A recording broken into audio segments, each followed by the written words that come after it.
ছাদ বাগানের লতি কচু একটা জিনিস লক্ষ্য করুন, এই লতিগুলো দেখুন ছোট অবস্থাতেই কিন্তু গাছ বেরিয়ে গেছে আর বেশি লম্বাও হয়নি। আর এই যে দেখুন এই লতিগুলো দেখুন, এই একই সাথে 2-4 দিন আগে পরে বেরিয়েছে। এইগুলোকে আমি এই পাইপের ভেতরে ঢুকিয়ে দিয়েছিলাম।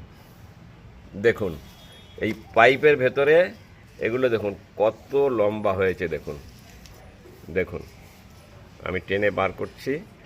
এই দেখুন, এই দেখুন এখনও কিন্তু এই দেখুন দেখুন কত লম্বা হয়েছে। দেখুন এগুলো দেখুন,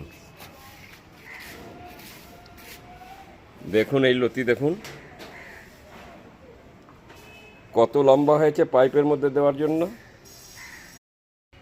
এইভাবে যদি কোনো পাইপের মধ্যে লতিগুলোর মাথা ঢুকিয়ে দেন তাহলে কিন্তু লতিগুলো অনেক লম্বা করে নিতে পারবেন।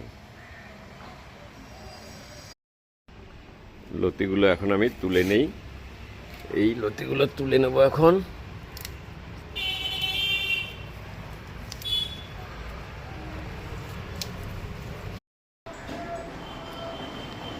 পাইপের ভেতরে যে লতিগুলো আমি ঢুকিয়েছিলাম সেগুলো দেখুন কত লম্বা হয়েছে।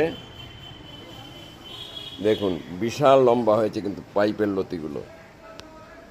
লতিগুলো দেখুন খালি কত লম্বা হয়েছে।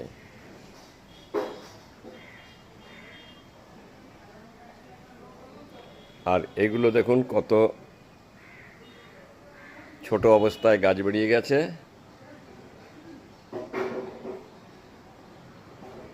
এগুলো কিন্তু ছোট অবস্থায় গাছ বেরিয়ে গেছে। আর পাইপের লতিগুলো দেখুন